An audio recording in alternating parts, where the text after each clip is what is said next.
Jade Anderson had already spent the coin that would have carried her back to her mother's house, and the knowledge sat in her chest like a small, steady weight as she knelt on the narrow floorboards of her rented room and folded her only good dress along the side of the carpetbag she had brought when she left. The room smelled of damp plaster, beeswax, and crushed stems from the stall below.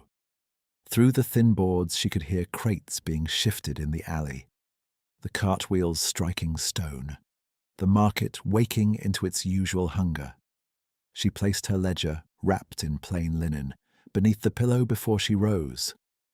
Not because she feared thieves, because she feared signatures.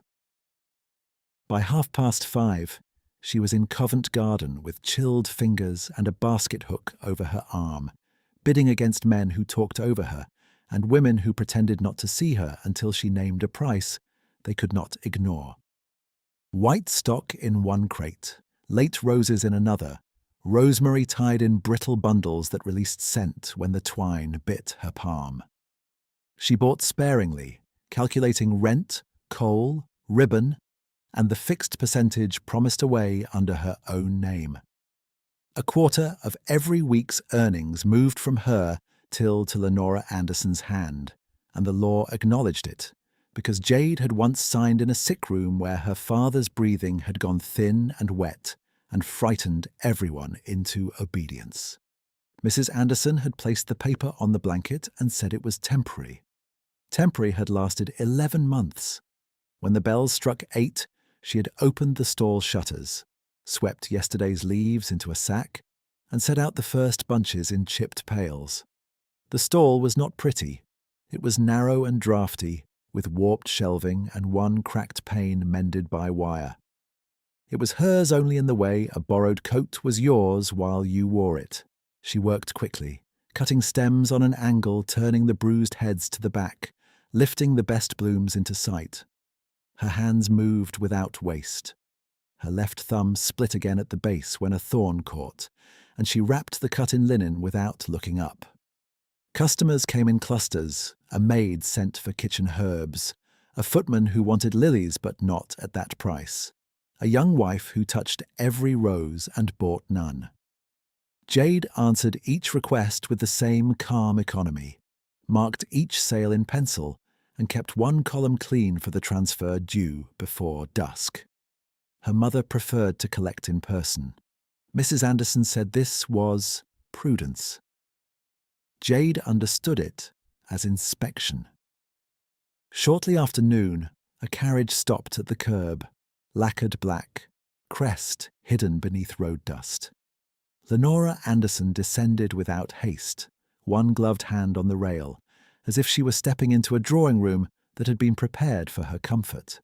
She wore mourning violet with jet buttons and no sign of grief upon her face. Her eyes were pale and exact, the colour of old silver. They never rested on anything that could not be priced. Jade did not bow. She straightened the shears on the counter. "You are late with Wednesday's tally," Mrs. Anderson said. "I delivered to Bloomsbury after dark. The household paid this morning." "That is not my concern." No greeting, no inquiry about whether Jade had eaten, slept, managed the cold. Lenora removed one glove finger by finger and set her palm on the counter like a claim marker pressed into soil. Jade took the ledger from beneath the paper wraps, opened to the week's account, and turned it toward her. Her mother did not read the entries. She looked only at the final figure, then at the coins Jade set out in stacks of 6. "A daughter is an asset until transferred," Mrs. Anderson said, as if reciting a household rule to a servant too slow to learn.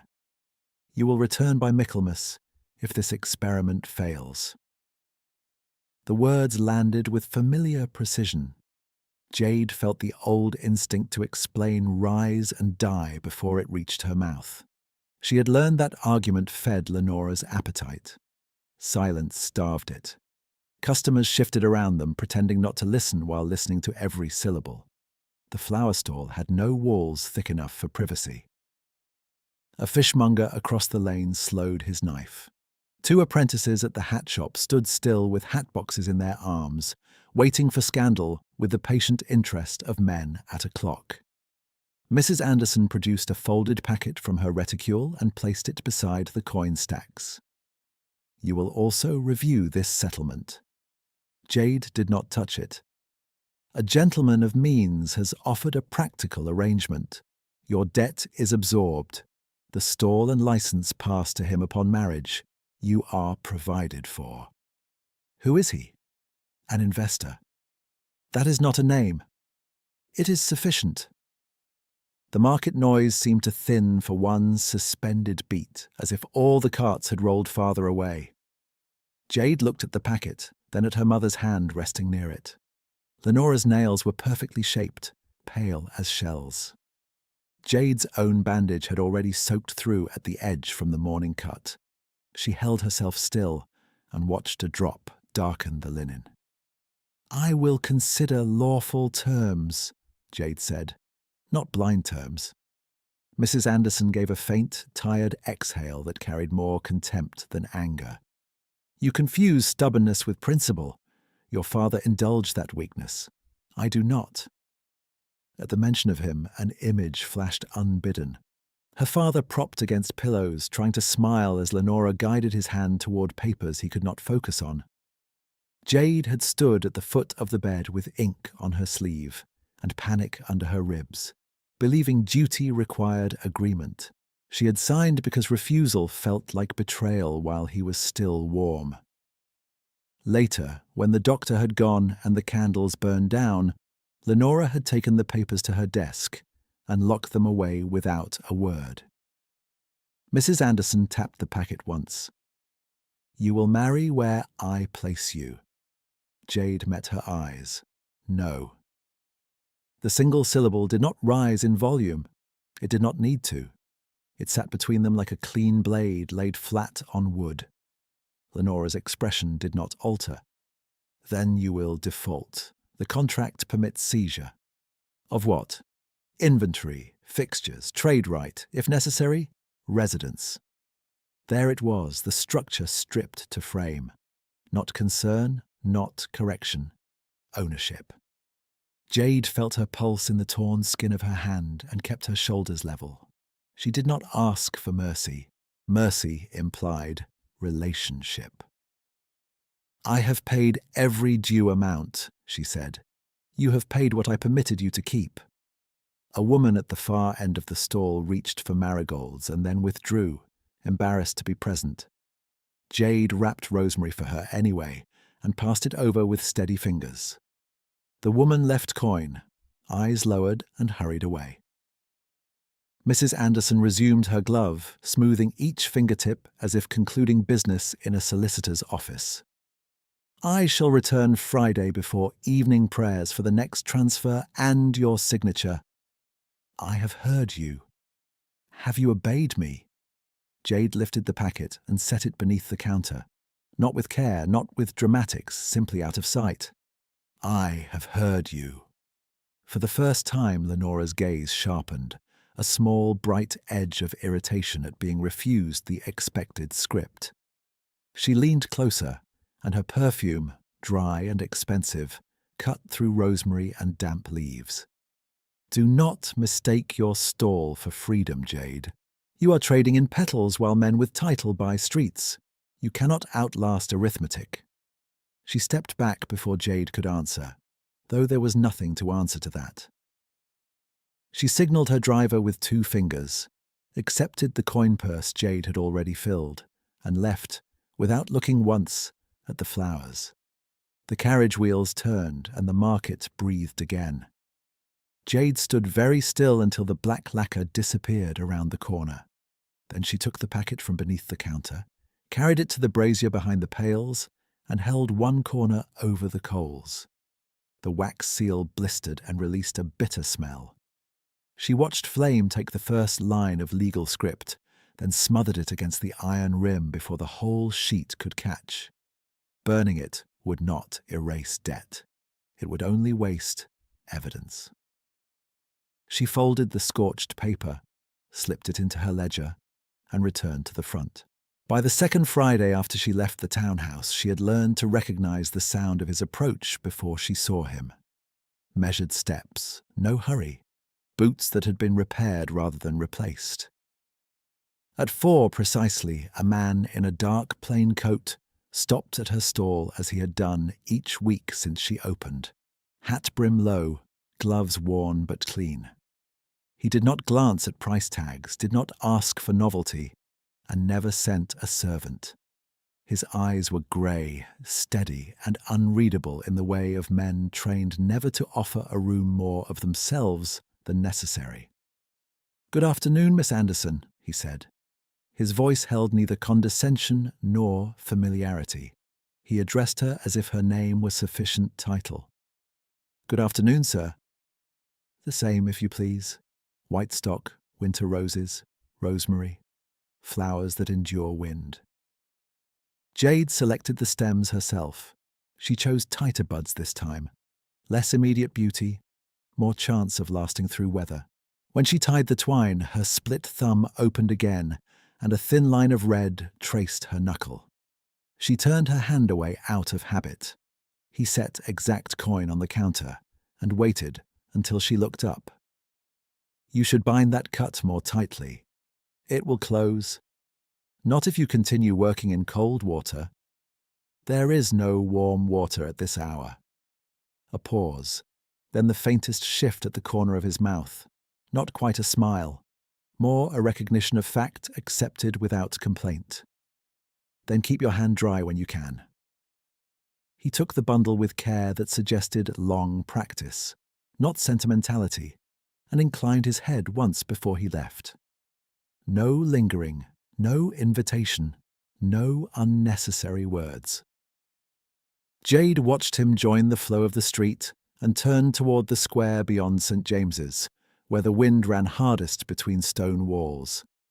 She lowered her gaze to the counter, to the coin he had left, and the ash-smudged edge of the hidden contract in her ledger. "Men with title buy streets," her mother had said. Perhaps. Yet every Friday, one man bought flowers as if endurance could be arranged by hand, stem by stem, against weather that answered to no one. Jade turned back to her buckets and trimmed 3 broken stems that no one would buy, setting them aside for the window ledge upstairs, where their failure could at least be private. A porter came for parsley, a cook for bay, a bride's aunt for 8 white roses at half their worth, because the church hour was near and urgency made people cruel. Jade sold what she could, refused what she must, and wrote each figure in a narrow hand that wasted no ink. By dusk, the market stones were slick with trampled leaves, and the air held coal smoke, orange peel, horse sweat, and the sweet rot of flowers left too long in water. When she dropped the shutters and lifted the till, her shoulders ached in the exact places they had ached yesterday. She carried the ledger upstairs, lit the candle stub, and sat at the little table under the slanted roof while wind pressed at the warped pane. Her room had 1 chair, 1 wash basin, 1 shelf with 3 plates, and a hook where her father's old watch hung, though it had stopped in spring. She still wound it on Sundays. Habit had become ceremony. She counted coins into 4 neat rows: supplier, rent, coal, transfer. Her own share stayed in the center like an afterthought, small enough to hide beneath 2 fingers. Then she opened the folded paper she had scorched at the brazier and read the surviving lines again, not to torment herself, but to understand the edges of the trap. Party of the first part retains right of inspection and seizure upon default. Default was not defined by hunger or effort. It was defined by whoever held the contract. She copied the language into a separate page, wrapped the original in cloth, and slid both beneath a loose board near the bed. Physical evidence, she told herself without words, must be where panic cannot reach it. The pruning knife she washed and dried before setting it by the basin. Her hand trembled only when she tried to unpin her hair. By the third week of September, she could have walked her routine blindfolded. Auction at first bell, arranging by second, deliveries from 11 until 2, back to the stall before the theatre crowd drifted through, then books by candle and arithmetic, until sleep took her mid-column. Constraint had rhythm. Rhythm pretended to be safety. At dawn the next morning, mist sat low over Covent Garden and made the gas lamps look like blunted stars. Jade stood in the crush before a crate of stock, while a butcher's wife argued over bruising, and a florist from Holborn laughed when Jade named her bid, then stopped laughing when she paid it. Men talked over her shoulders, around her, across her body, as if she were furniture that happened to hold coin. She waited for the exact pause and stepped in anyway. "No credit," she said to a wholesaler who had once offered kindness and then sent his bill to Lenora's address. He shrugged. "No credit then." At noon, she carried 2 baskets across town, one to a townhouse in Mayfair where the maid took her arrangement without meeting her eyes and said, "Trades at the side," as if Jade had attempted the front by mistake, and one to a widow near Russell Square who paid in exact shillings and pressed a heel of bread into Jade's hand when no one watched. Jade thanked her and kept walking. Kindness could not be trusted to repeat, but it could still be accepted. In the afternoon, she stopped at St. James's side gate to deliver rosemary and white lilies for a memorial service she had not been invited to witness. The verger, Mr. Pike, signed with a blot of ink and gave the basket to an altar boy who looked through her as though she were light. Beside the gate, under the stone niche of a worn saint, an old gardener wrestled with a rusted cartwheel. The cart listed, threatening to spill soil across the paving. Jade set down her empty baskets, braced her shoulder against the axle, and held the weight while he fixed the pin. Mud slicked her cuff. The gardener muttered thanks and called her lass in a voice like dry leaves. She nodded and left before gratitude could become conversation. Her time belonged to figures. Friday came with hard wind from the east that found every seam in her coat. By 3:30, business thinned to those with purpose. A clerk sent for buttonholes, a lady's companion choosing violets for a headache, a messenger waiting on peonies that were out of season and therefore necessary. Jade tied, cut, wrapped and wrote, and at 4 she heard the repaired boots on stone. He approached as he always did, dark coat plain enough to vanish in any crowd, hat low, gloves mended at the thumb. Not poor, not fashionable, deliberately unremarkable. His eyes were grey under the brim and steady on hers. "Good afternoon, Miss Anderson." "Good afternoon, sir." "The same, if you please." She reached for white stock, winter roses, rosemary. As she turned to the back pail for the tightest stems, laughter broke to her left, bright and practiced, the sort used by women who believed public spaces were private if they had paid enough for their gloves. 2 fashionable patrons had paused near the ribbons, one in plum silk with fox fur at her sleeves, one in pale blue with pearl-headed pins and a mouth sharpened by boredom. They were not looking at Jade. They were looking at the man in the dark coat. "The mourner has returned," the one in plum said, not lowering her voice. "Every Friday, always white. If grief were a profession, he would be prosperous."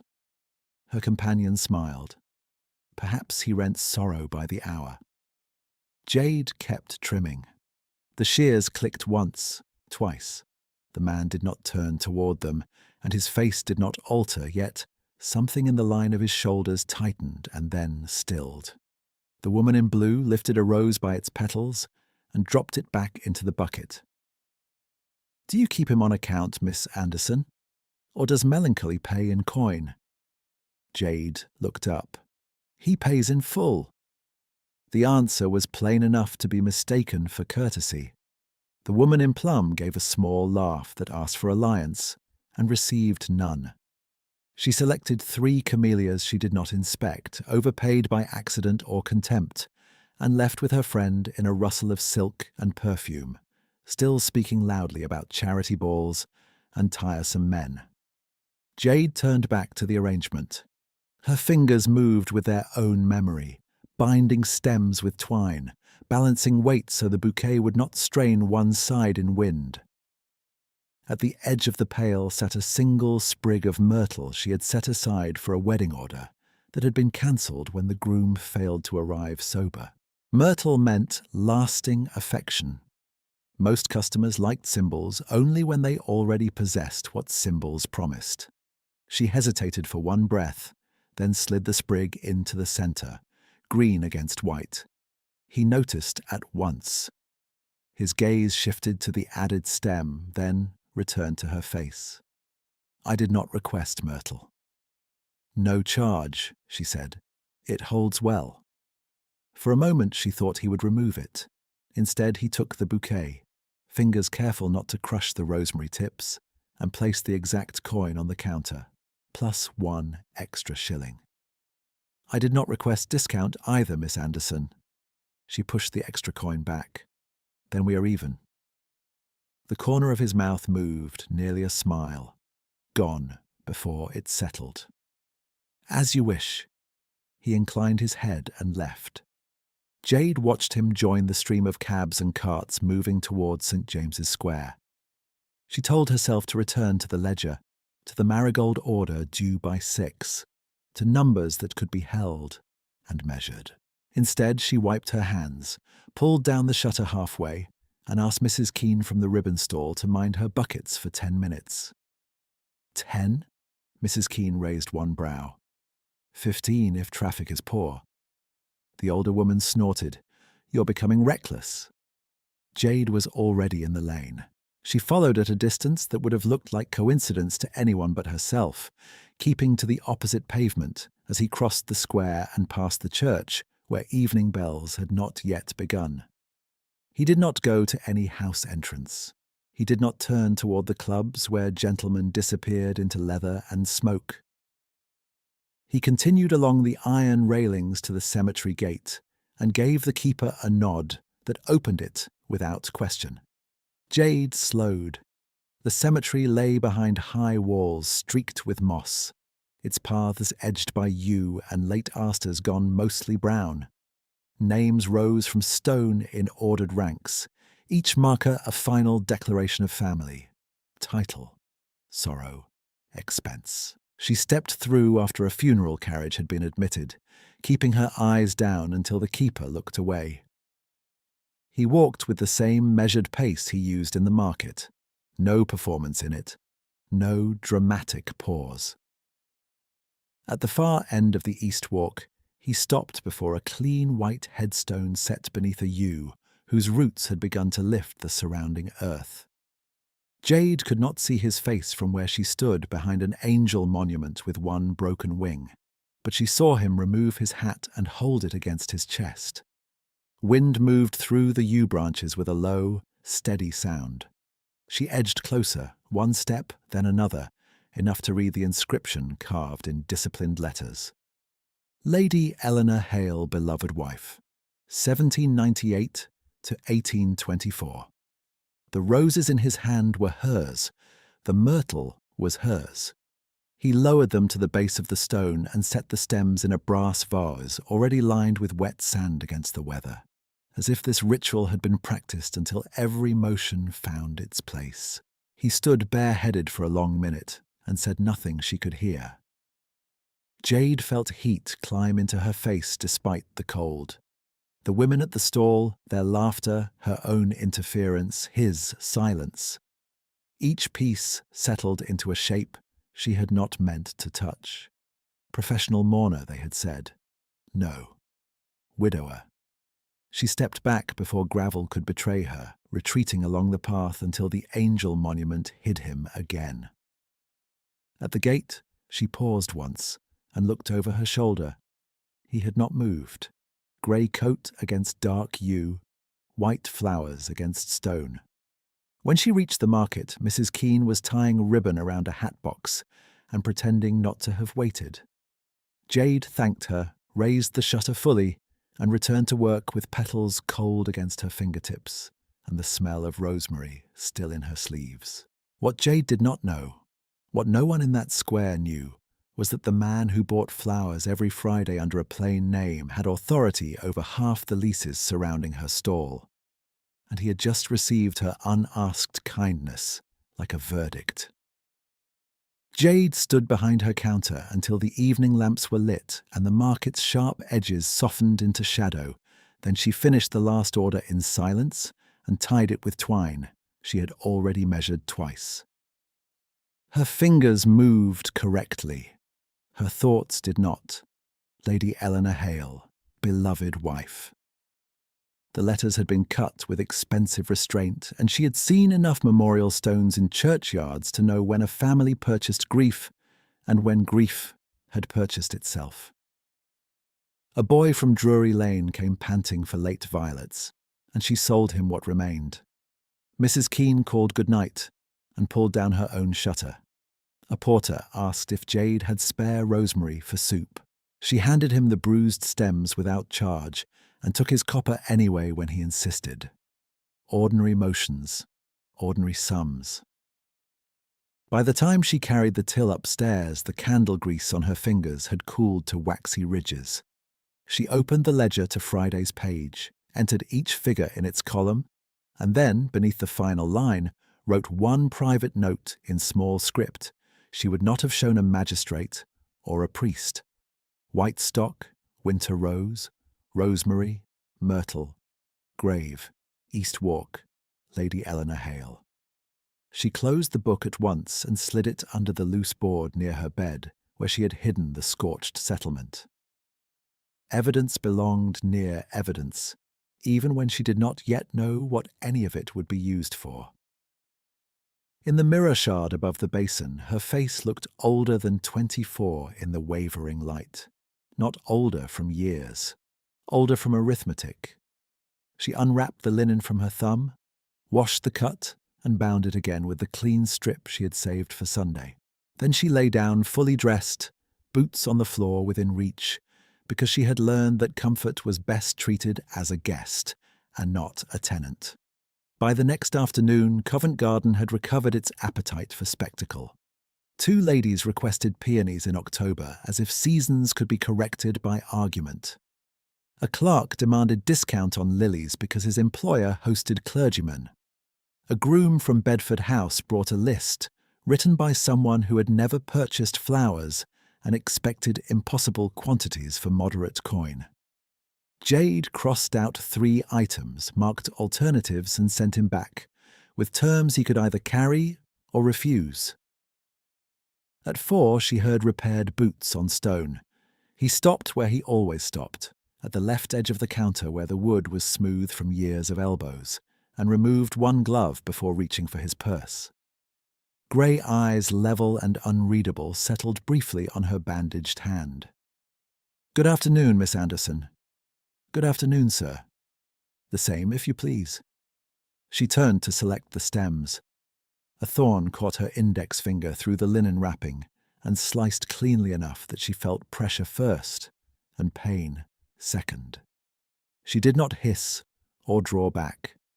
She set the damaged stem aside and reached for another.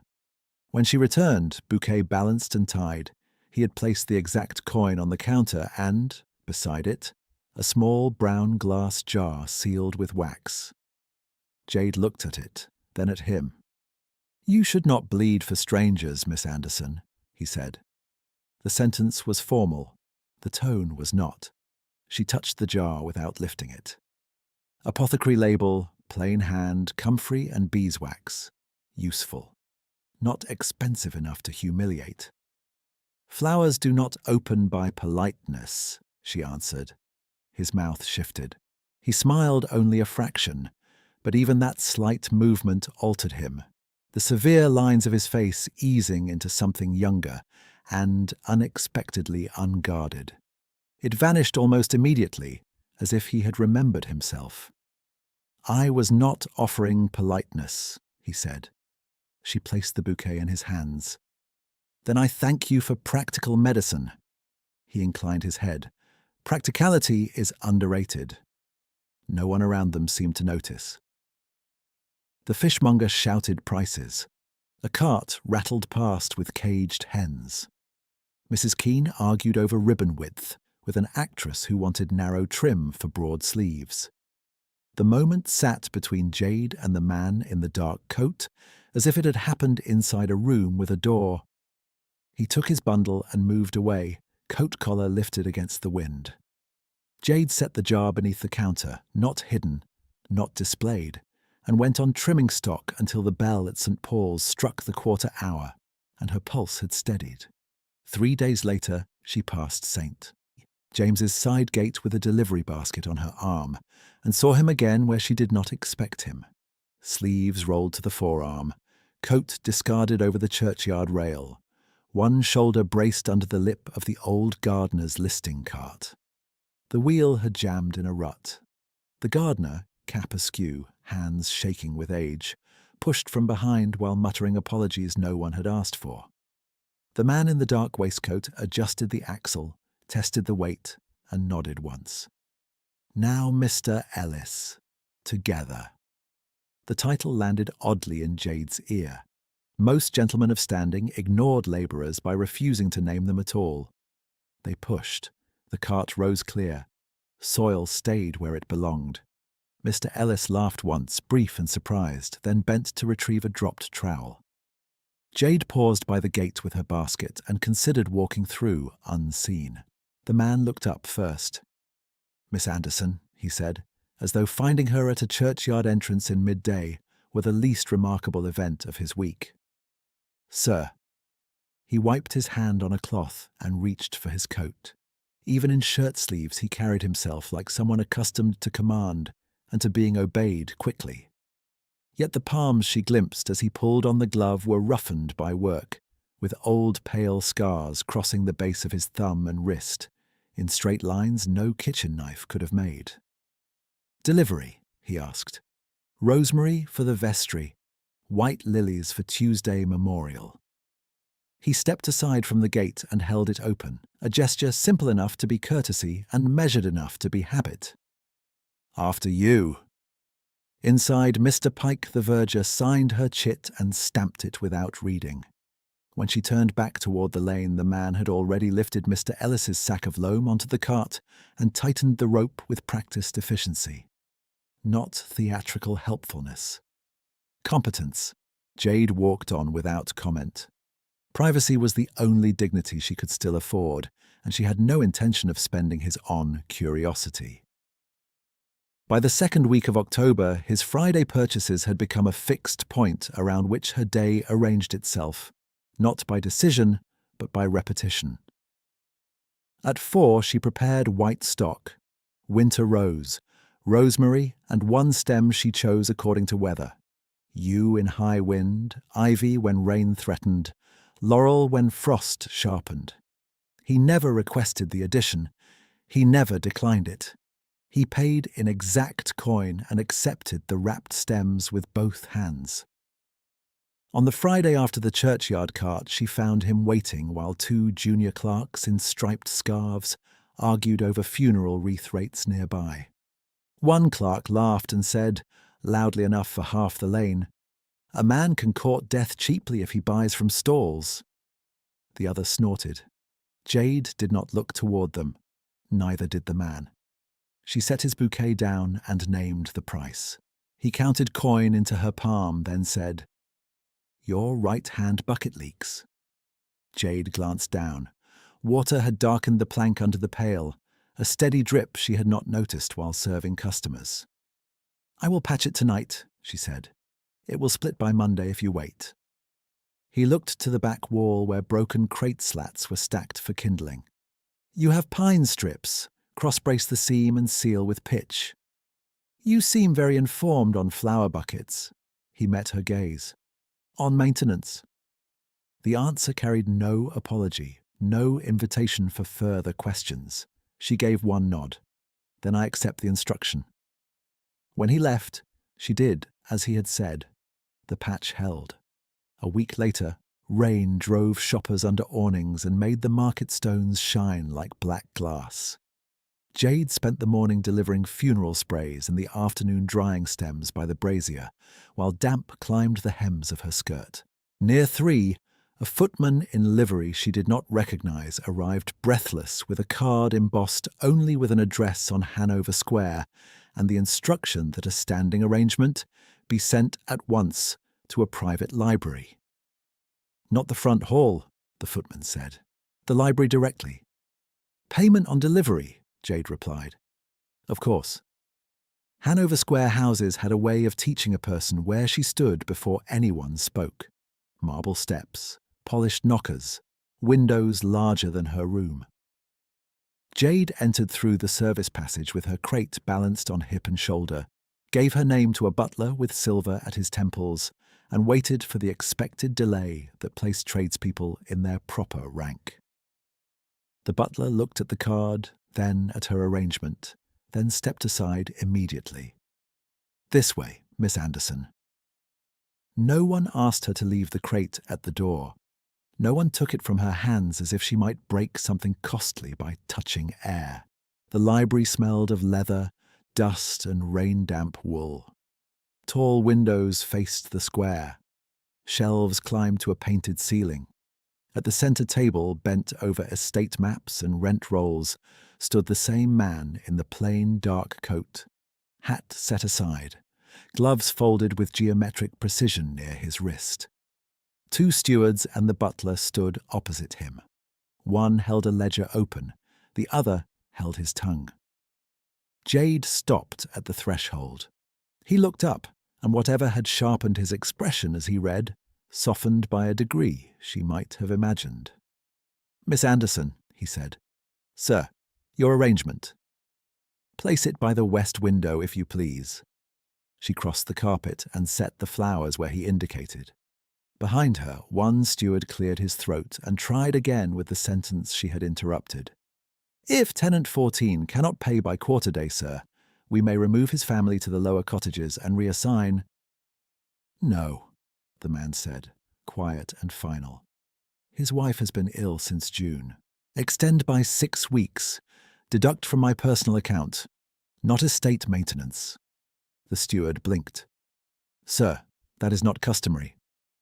"Custom is not law." He turned one page in the ledger and tapped a line with his forefinger. "The roof repairs at Bracken Mill were contracted last winter and remain unfinished. Release no further fees to Hobb and Sons until work is certified." "Yes, sir." "Put it in writing." Jade kept her eyes on the vase as she adjusted the angle of the roses, but each word settled in her with the weight of iron. Men who purchased flowers in plain coats did not generally decide where families slept or which builders were paid. Men who did make such decisions did not generally carry their own memorial bouquets through market mud each Friday. She straightened, wiped a drop of water from the polished sill, and turned. The butler was still standing aside for her. The man at the table took up a folded receipt from near his glove and held it out. "Your fee." She stepped forward to take it. Their fingers did not touch. "Thank you for prompt service," he said. "Thank you for prompt payment." A flicker, almost amusement, crossed his face. "A fair exchange." She inclined her head and made for the door. At the threshold she paused, not from uncertainty, but because one question had pressed at her all afternoon, and now demanded form. "Sir." He looked up from the ledger. "The roses at St. James's are finished for the season," she said. "If you still require Friday white, I can source from Kent growers at higher cost or substitute late camellia." He considered briefly. "Source from Kent, flowers that endure wind." "As you wish." She left the library, crossed the service corridor, and stepped back into rain that smelled of horse and coal. The receipt in her pocket was signed with a single initial and a surname she did not recognize. The script disciplined and spare. False name or family branch she could not tell. She did not try to tell. By the time she reached Covent Garden, she had folded the paper into her ledger and returned to the rhythm of stems, twine, and coin, while the contradictions she had witnessed arranged themselves quietly in her mind, and waited. The contradictions arranged themselves quietly in her mind and waited, while Jade rehung her damp shawl behind the stall, shook rainwater from her sleeves, and reopened the shutter for the last thin hour of trade. The market at dusk sounded like cutlery in a crowded dining room, metal against stone, bargaining layered over fatigue, carts swearing at corners. She sold 6 bunches of late asters, 1 funeral spray at a loss, and a handful of mint to a cook who paid in small copper, with an apology she did not have coin to soften. At closing, she opened the ledger beneath the candle stub, copied the Hanover Square payment into its proper line, and turned the page to mark inventory for Friday. Her pencil paused above the date. She had seen Lady Eleanor Hale's years carved in stone, and below the dates a line half hidden by yew shadow that she had only caught when she looked back at the gate. Taken in October, in her 26th year. She had remembered because the phrase had sounded less like memorial language and more like a sentence delivered by weather. Friday would be the first full week of October. She set down the pencil and rubbed wax from her thumb. It should not matter. Customers came and did not come for 100 reasons. Grief kept no shop hours. Yet she trimmed extra white stock at dawn the next morning, set aside the strongest winter roses where no careless hand would bruise them, and wrapped rosemary in damp cloth to keep the needles from browning. She told herself she was protecting high-margin stock from the rush. By the 3rd day, wind had stripped the plane trees along the square and sent leaves skidding under cartwheels like torn paper. Jade patched a second leaking pail, took 2 church orders, and walked 1 basket to St. James's Gate, where Mr. Ellis the gardener nodded to her with muddy cuffs and no conversation. On her way back, she passed the cemetery wall and did not look in. She did not have time to look in. Friday came sharp and bright after rain, the sky rinsed pale over soot-black chimneys. She opened at first bell, sold through lunch, argued with a housekeeper over replacement stems for a centerpiece her cat had destroyed, and kept 1 glance on the lane every quarter hour without admitting she was doing it. At 3:40, she laid out his usual stems in a row beneath the counter. At 3:50, she retied the twine to make the knot cleaner. At 4, the bells struck, and the lane filled with 2 clerks, a pastry boy, a woman in mourning crepe, a brewer's cart, and no dark coat with repaired boots. She waited through the next quarter hour while pretending to count buttonhole orders. At 4:30, Mrs. Keene leaned over from the ribbon stall and asked, "You have gone solemn all at once. Lost coin?" "Only patience," Jade said. Dangerous luxury. At 5, a gentleman she had never seen before bought the last of her common white roses and complained they were too open. She sold them anyway. By 5:30, the light had gone thin as watered milk, and the stems she had reserved for Friday were still in their bucket, untouched. She did not carry stock overnight when she could help it. White flowers bruised in one careless dark. She moved the reserve stems to the backboard and blew on her fingers for warmth. There were 8 hothouse roses among them, the best she had purchased all week, expensive enough to make her hesitate when she bid, and more expensive now that she held them unsold. She could still place them in morning church trade if she broke the bundle and discounted fast. She calculated the loss. 2 suppers, perhaps 3, depending on coal. She closed the shutter and carried the bucket upstairs. Sleep would not settle. It circled and refused. She lay in her narrow bed, listening to the boards click as the building cooled, and to some distant drunk singing one line of a naval song until his voice vanished into the lane. At last, she lit the candle again, drew the ledger onto her lap, and counted what remained in her meal envelope. £3 and 6 for 6 days if she was careful, and hunger accepted negotiation. Cemetery keepers charged a placement fee on private plots if you arrived without family pass or household token. She had paid it before for clients who sent coin with strict instructions and expected no errors. She put out the candle.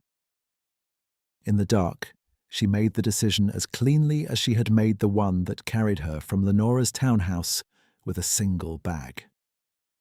Before dawn, she washed in cold water, pinned her hair tight, and wrapped the hothouse roses with white stock and rosemary, adding 2 sprigs of ivy for hold against wind. She chose no ribbon.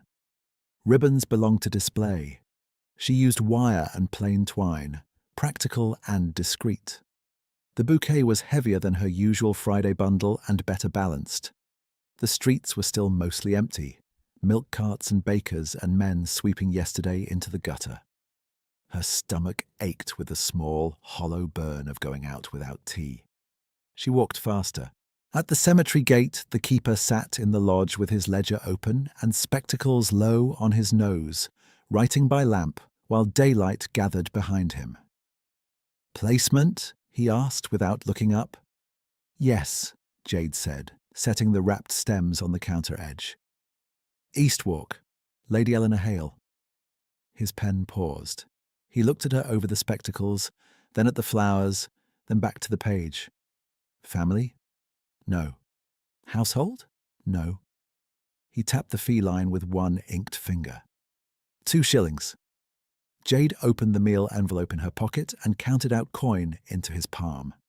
The sound it made was smaller than she expected. He wrote a receipt, tore it cleanly, and passed it over. "No candle today," he said. "Wind takes them." "I know." Inside the wall, the paths held last night's damp and smelled of moss, wet stone, and cut yew.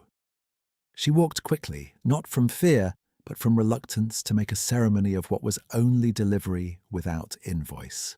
At the East Walk, the white headstone stood where she remembered, clean, disciplined, expensive in the way that never asked to be noticed.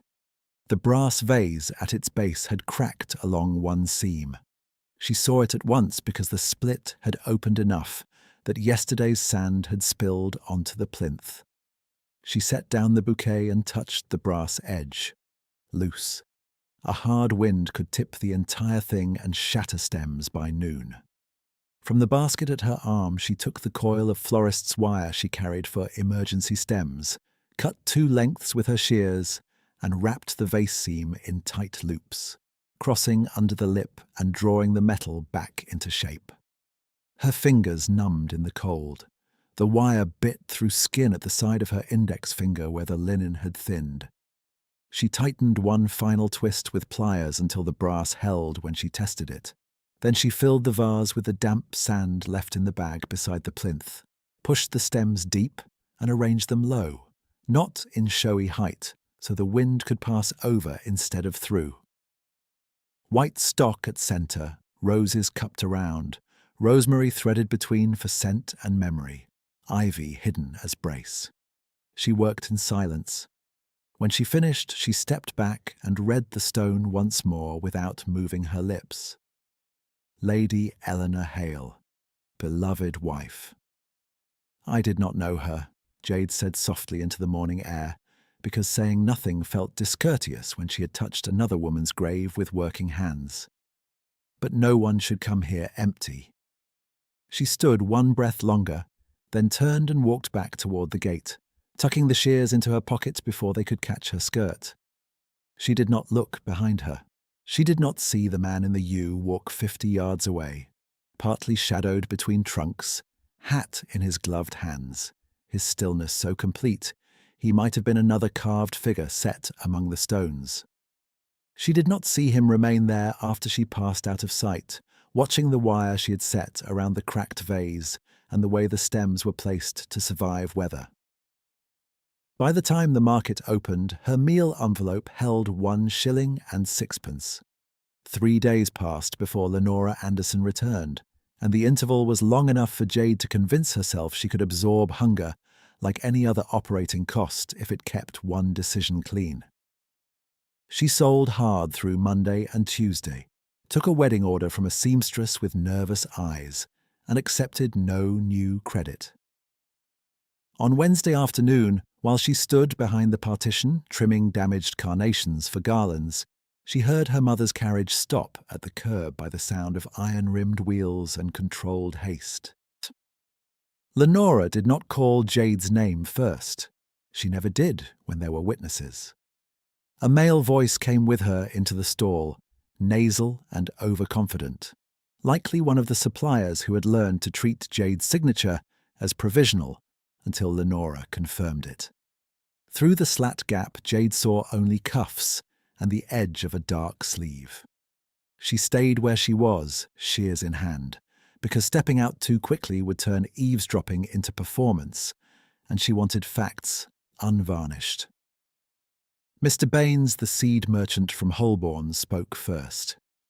"Mrs. Anderson, I cannot continue extending favourable rates while the girl resists consolidation.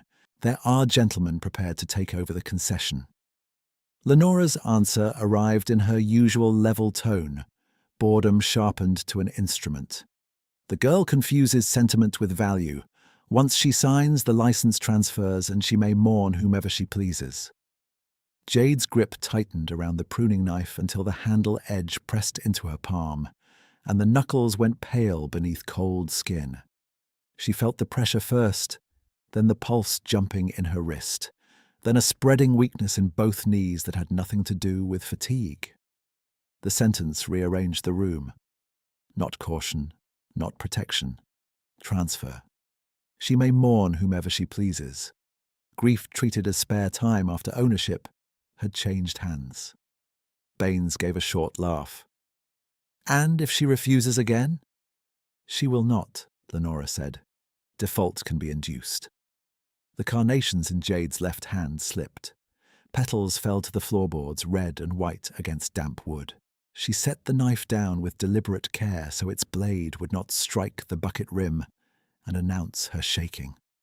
Her breath stayed even because she made it stay even, measured in and out through her nose, the way she had done at her father's bedside, when panic made sound dangerous. Her stomach turned once, hard. She swallowed and straightened. Baines shifted near the counter. "You are certain the current leaseholder will not interfere?"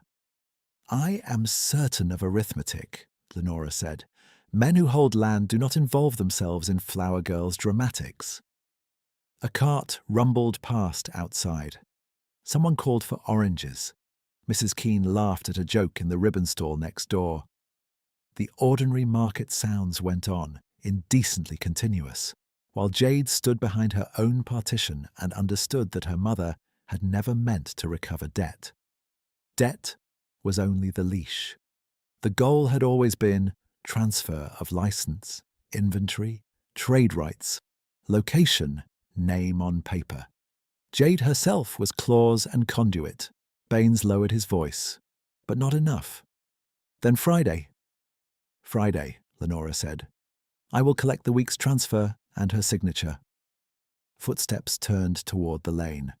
The carriage door opened and shut. Wheels moved away.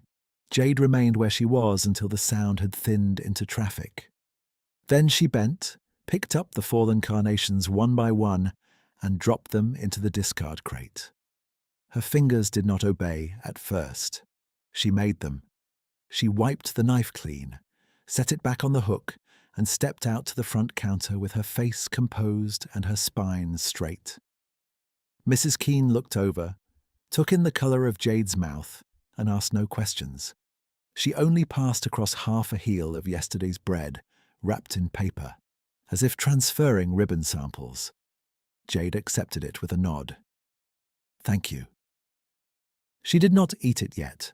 She put it beside the till, opened her ledger, and turned to the page where she had copied the contract language under candlelight, weeks ago. Party of the first part retains right of inspection and seizure upon default. She added one new line beneath it in the same narrow hand. Once she signs, the license transfers. The pencil point snapped on the final word. She sharpened it with the pruning knife until it held an edge again, then went back to binding stems for a customer who asked for cheerful colours and did not notice that Jade's left hand had begun to tremble.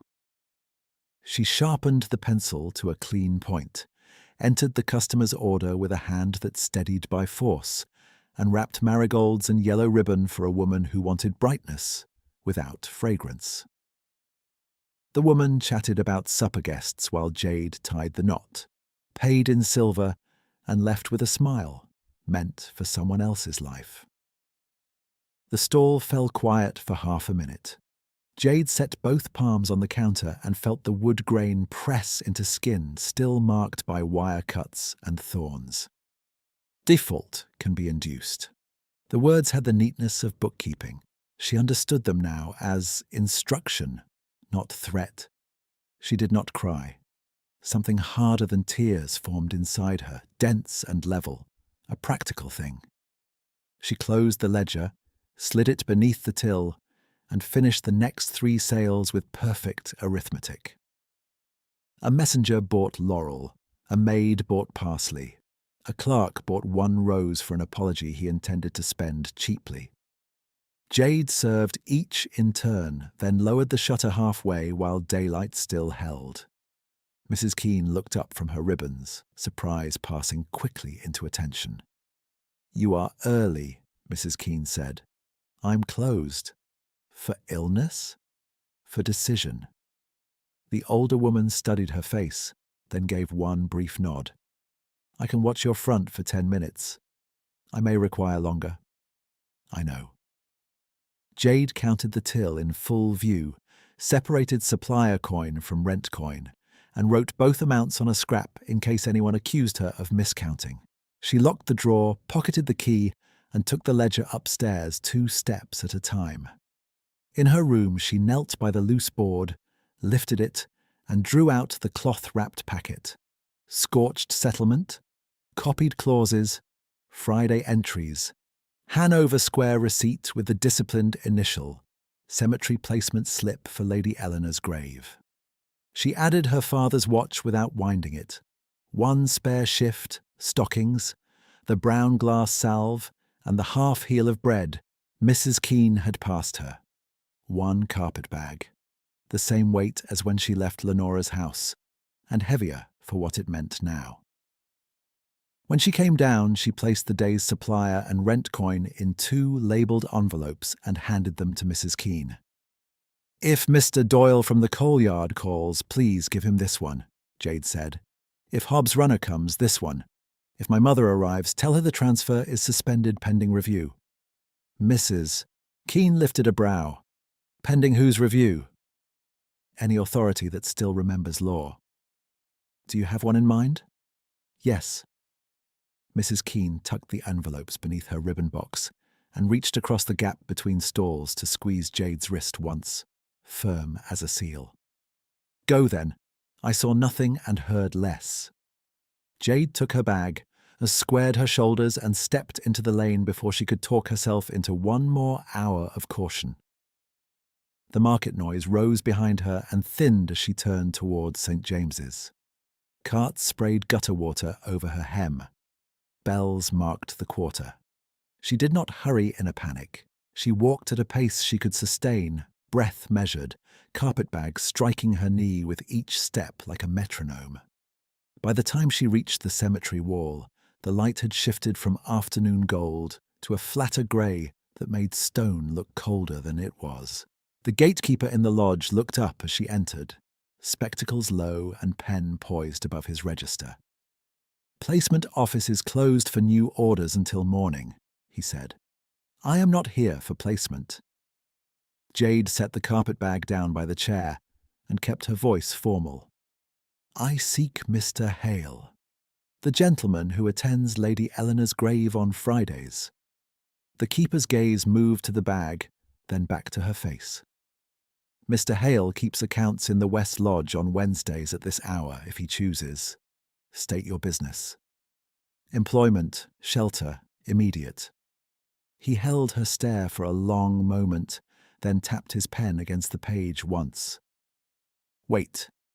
He disappeared through an inner door, boots muffled on runner carpet. Jade remained where she was, one hand on the bag handle, the other closed around the ledger packet inside her coat. She could hear the muffled clink of glass and the faint hiss of a stove in the back room. Outside, wind moved through yew with a low, steady tone she remembered from the East Walk. The keeper returned and opened the inner door without flourish. West Lodge. He will see you now. The corridor beyond was narrow, lime-washed and warmer than the entry hall. Dried herbs hung from beams near a glass-house passage. Damp earth and coal smoke layered the air. At the end, a door stood half open onto a room with map cases, account books, and one broad desk scarred by years of use. He stood there without his hat, dark coat buttoned, gloves beside an open ledger. Grey eyes lifted from the page to her bag, then to her face. "Miss Anderson," he said, "you are not expected today." "No, sir." She stepped fully inside and set the carpet bag upright by the door. "I ask your pardon for the intrusion. I ask also for work and lodging in your glass-house rooms, if any can be had." His expression did not change, but his attention sharpened. "Sit." "I prefer to stand." "As you wish." He closed the ledger, folded his hands once, and waited. Jade drew out the cloth packet and placed each item on the desk in order. Scorched settlement, copied terms, her note of Lenora's words, cemetery receipt, payment slips, the Friday entries in her own hand. No speeches. Evidence first. "My mother intends to induce default by constraining supply and forcing signature to transfer my license," she said. "I overheard her state it today to Mr. Baines of Holborn. She will come Friday for coin and signature. I will provide neither." He looked down at the papers without touching them yet. "And you believe she can seize your residence? She can attempt it by contract language and noise. Noise is often sufficient. You came here because you keep records, because men step aside when you speak, because you know tenant law, repair law, and payment law, and you use all three without display." She kept her gaze level on his, refusing to soften the request into something decorative. "I can cut, force, wire, graft, and keep books. I can sleep in a potting room if needed. I will not return to Mrs. Anderson's house."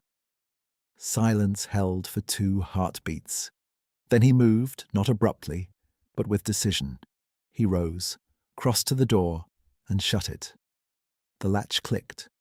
When he turned back, he removed his gloves finger by finger and laid them beside the papers she had brought. The fire snapped once in the grate. Somewhere down the corridor, water dripped into a basin. "Miss Anderson," he said, voice even, "you're not required to ask shelter as a petitioner." He took a ring from his right hand, set it on the desk between them, and placed 2 folded documents beside it. One bearing a commission seal, one stamped with district marks she had seen only on office doors and lease ledgers. His next sentence arrived quietly, almost plain enough to miss. "My name is Rowan Hale, Earl of Wessex. This cemetery, the Covent Garden leasehold around your stall, and your mother's contract claims fall under my authority." The room did not spin. It clarified. Grey eyes, disciplined posture, the library stewards, the keeper's deference, the fixed Wednesday accounts, the man who knew when a bucket seam would fail and when a tenant needed 6 weeks rather than removal. Not contradiction, concealment, deliberate, complete, and suddenly legible. Jade looked at the signet first. Hale Crest, cut deep. Then at the commission paper with his full name in a hand, she recognized from the Hanover Square receipt. Her pulse struck once, hard at the base of her throat. She kept her hands still by closing them lightly around the back of the chair she had refused to take. "You purchased flowers under another name," she said. "Yes." "You watched while I sold my candle and counted for transfer." Yes. Why? His jaw tightened, then eased. Because title draws performance. I required observation without performance. A beat passed. And because grief was easier to carry when no one announced me. She absorbed that without nodding. The hurt of being tested rose and settled beside a colder fact. He had listened when she named terms, and he had opened the door instead of closing it. "What else is concealed from me, my lord?" she asked. "Nothing relevant to your safety." He touched the top page of her evidence packet. "These documents are sufficient to halt immediate seizure, insufficient alone to void all fraud. For that, we require witness, register copies, and market office hearing.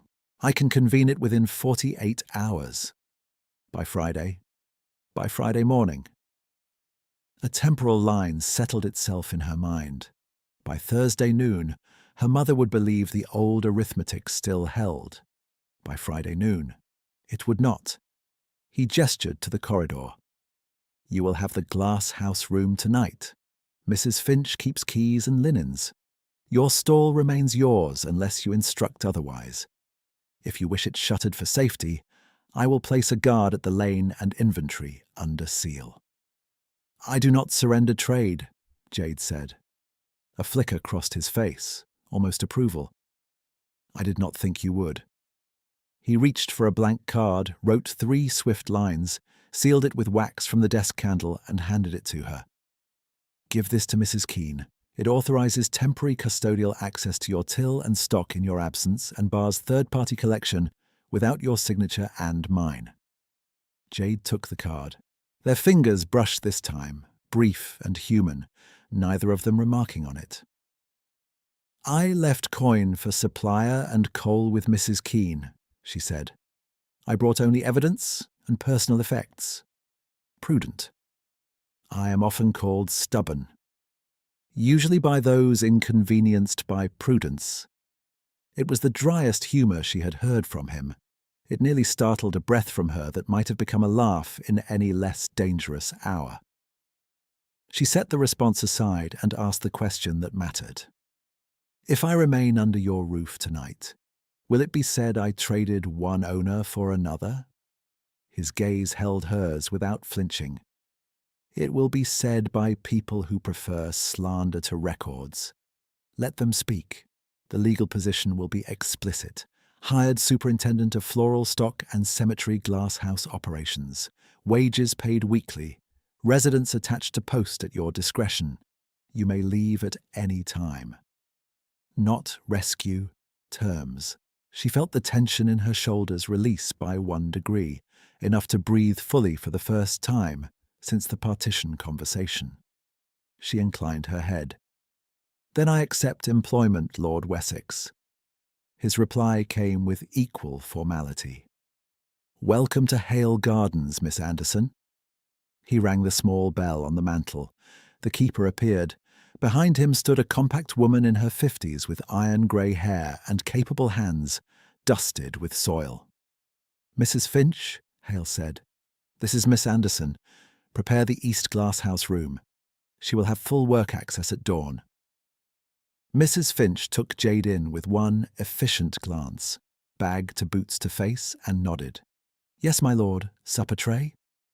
Jade opened her mouth to refuse, then remembered the 1 shilling and 6pence, the unspent heel of bread in her bag, and the long walk still to come if she meant to deliver the sealed card before market close.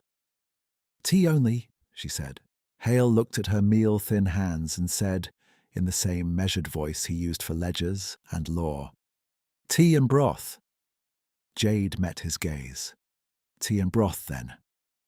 She gathered her papers as he separated originals from copies, noting each in his own register with crisp, exact script. Physical evidence, now logged. External contact, now formalized. Door opened, not closed. When she stepped back into the corridor with Mrs. Finch and her carpet bag, the air smelled of wet earth and rosemary, and for the first time since leaving Lenora's house, the next hour belonged to her choice. Mrs. Finch settled Jade in the east glasshouse room with 2 blankets, a basin of hot water, and the practical tenderness of a woman who had no interest in pity. The room had brick walls warmed by flues, a narrow bed, a peg for her coat, and one small window glazed with wavering panes that looked into rows of potted cuttings under bell jars. Warm, damp earth scented the air, threaded with rosemary and coal. Jade set her carpet bag on the chair, took out her father's watch, and placed it on the sill beside the brown glass salve. The watch had stopped in spring. She wound it anyway, thumb and forefinger steady on the stubborn key, and listened as the mechanism caught for 3 brief ticks and then settled back into silence. She drank the tea, ate the broth because Mrs. Finch stood in the doorway until she did, and rose before the tray had cooled. "I must go back to the market," she said. "Mrs. Keene needs this card before she closes." Mrs. Finch gave a short nod. "His lordship said you would say that. Thomas is waiting at the gate. He is there to carry lantern, not opinion." The lane to Covent Garden had gone blue with evening by the time Jade reached her stall. Mrs. Keene was lowering her shutter with one hip, ribbon scissors still in hand. She looked up, saw the lantern behind Jade, and made no comment beyond, "You found your authority, then." Jade passed her the sealed card. "Mrs." Keene broke wax with her thumbnail and read quickly, lips flattening at the second line. "Third-party collection barred without joint signature. Custodial authority temporary and witnessed. Well written." "It must be shown to anyone who asks for my transfer," Jade said. "It already has been." Mrs. Keene folded the card and tucked it inside her bodice. "Your mother came an hour ago with Mr. Baines. She said you were indisposed and instructed me to release your till for family management. I told her I had no till to release." She looked at me as though I had become illiterate. "The coal envelope went to Mr. Doyle. The supplier envelope went to Hobbs Runner. Your accounts are current through tonight." External contact answered. Money delivered where promised. Nothing hanging loose. "Thank you," Jade said.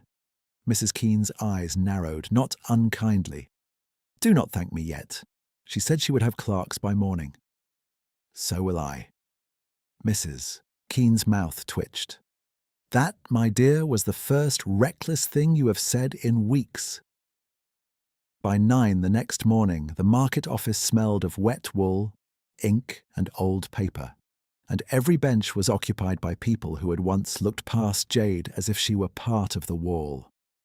Clerks from leasehold, 2 magistrates' assistants, the district registrar, Mr. Baines in a stiff collar gone damp at the edge, Mrs. Keene with her hatpins set like weapons, Mr. Doyle from the coal yard, and Lenora Anderson in mourning violet as exact as ever, gloved hands folded over a reticule that had carried too many contracts. Jade stood at the central table with her ledger in front of her, shoulders square, keys to the stall in her right pocket, and the wire-nicked scar on her left index finger still tender under fresh linen. She did not look at the gallery first. She looked at the registry books because books could be made to answer. When Rowan Hale entered, conversation thinned to a hush that moved through the room in one visible wave. He wore dark formal coat and signet ring, commission papers under his arm, no disguise left on him except restraint. Men who had once haggled over a farthing with Jade rose without being asked. Lenora did not rise immediately. Then she did. The registrar cleared his throat. "Hearing on lease and debt, claims pertaining to concession C17, Covent Garden Floral Stall, currently traded by Miss Jade Anderson. Petition to void instruments presented by Mrs. Lenora Anderson. Presiding authority, Earl of Wessex as district landholder, with registrar oversight." Lenora spoke first, tone flat and bored, as if this were a scheduling nuisance. "My daughter is distressed and has been manipulated by parties with interest in my lawful contract. Jade answered before the registrar could invite her. "I am neither distressed nor manipulated. I contest fraud." Rowan laid out the papers in ordered sequence. He did not dramatize, he itemized. Exhibit 1. Original debt notes signed during Mr. Thomas Anderson's final illness. Exhibit 2. Amended rider adding inspection and seizure language in a second hand. Exhibit 3. Witness register from that date showing no licensed witness present at signature. Exhibit 4. Transfer settlement presented to Miss Anderson under undisclosed marital party. Exhibit 5. Contemporaneous copied clauses and dated ledger notes preserved by Miss Anderson. Exhibit 6. Testimony request from Mr. Baines regarding proposed induced default. Mr. Baines swallowed visibly. "I did not—" Rowan turned one page and did not raise his voice. "You stated in Mrs. Anderson's presence that you could not continue favourable rates while Miss Anderson resisted consolidation." Mrs. Anderson replied, quote, "Once she signs, the licence transfers, and she may mourn whomever she pleases." Did she make that statement? Baines looked at Lenora, then at the registrar, then down at his own cuff. Words to that effect. "Did you discuss inducing default?" A longer pause. "We discussed enforceability." Mrs. Keene gave a small sound that might have been a laugh if laughter contained no warmth. The registrar took the original note and amended rider, held them side by side, and frowned. "Ink age differs. Hand differs. The rider is not countersigned by the original debtor." Lenora's chin lifted. Families do not countersign every private correction. "Trade law requires it when seizure rights are inserted," the registrar said, "especially where residence and livelihood are attached." Rowan placed one more paper on the table, a statement from the physician who had attended Thomas Anderson, affirming he had been incoherent through the hours Lenora claimed the amendment was reviewed. The room went very still. Lenora turned to Jade then, eyes pale and hard. "You would humiliate your own mother in public for a flower stall." Jade met her gaze without heat. "For my name." The registrar wrote for a full minute, sanded the page, and read his ruling in a voice built for corridors. "Debt instruments presented by Mrs. Lenora Anderson are void for fraudulent amendment, improper witnessing, and coercive transfer intent. All claims on concession C-17 are terminated. Trade right, fixtures, inventory title, and associated lane lease are confirmed in the sole legal name of Miss Jade Anderson. Mrs. Lenora Anderson is barred from district trade filings and collection actions within Wessex leaseholds." Lenora's face did not break. It emptied. She gathered her reticule, turned to leave, and paused only once at the door. "You have chosen badly," she said. Jade did not move. "I have chosen law." Lenora left. Mr. Baines followed 2 steps behind, collar still damp, never once looking up. The loaded looks from suppliers, from clerks, from passers-by who had paused for spectacle, all resolved into the same plain fact. They had seen who held the books now. The registrar handed Jade 2 things: a stamped certificate in her name and a ring of keys with a brass tag marked C-17. Physical evidence submitted and logged. Fraud recorded. Claims ended. Outside, the market resumed its noise in seconds, but the angle of it had changed. At her stall, 3 customers who had once addressed questions to empty air now addressed them to her directly and waited for reply. Mrs. Keene leaned over the partition, read the brass tag, and snorted once with satisfaction. "Still reckless?" Jade asked. "Now official," Mrs. Keene said. Then, after a beat, "For what it is worth, I never trusted your mother's arithmetic." By evening, the books were balanced in a new column marked Sole Proprietor. Jade entered the day's receipts herself, copied the registrar's ruling number at the top of the page, and placed the certificate in oiled cloth beneath the loose board, not hidden from fear this time, but stored with care. She set the scorched settlement and false rider in a separate packet labelled voided and tied it shut. Abandoned as instruments, retained as record. At dusk, Rowan waited by the cemetery gate without escort. Hat in hand, plain dark coat returned, though no disguise was needed now. The wind had eased. Jade carried a small bundle she had tied herself. White stock, one winter rose, and fresh myrtle. They walked the east path in measured silence, gravel soft underfoot. Lady Eleanor's stone caught the last of the light. The wire Jade had wrapped around the cracked brass vase still held. She knelt first and set the stems low as before, practical against weather. Then she stepped back to stand beside him. His profile was severe in stillness, grief no longer concealed but no longer weaponized against him either. "I used to think endurance was the only offering worth making here," he said after a time. "You added mercy to it." Jade kept her eyes on the carved letters. "I brought flowers because no one should arrive empty." He turned toward her fully. "Jade." It was the first time he had used her given name without title. The formal pivot was quiet as breath. "My first marriage was arranged for alliance and became kind in ways I did not expect," he said. "Her death taught me silence, not wisdom. Meeting you taught me the cost of watching too long from behind another name." He held her gaze. No flourish, no appeal to debt or gratitude. "You are entirely free now. Free to refuse me, free to remain only a neighbouring leaseholder, free to ask nothing further of me. If you choose otherwise, I would ask for partnership, not possession, in work, in life. Will you consider it?" The questions settled between them without pressure. No witnesses, no contract packet waiting open, no mother's voice in the walls. Jade felt the keys in her pocket, the small weight of brass against her hip, and understood how different this moment was from every offer made to her before. Choice required space. He had finally given it. She answered in the same steady tone she had used when refusing signatures and demanding law. "I will not marry where I am placed."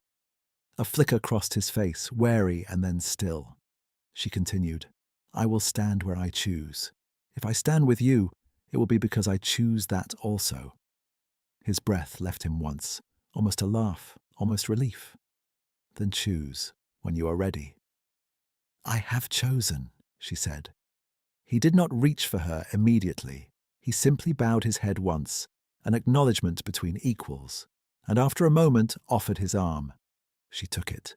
They walked back through the gate as evening bells began, past the lodge where accounts had been opened and truths laid out in ink, toward a lane where Jade's stall waited with its new keys, and her name on the certificate. No longer borrowed, no longer provisional, entirely her own.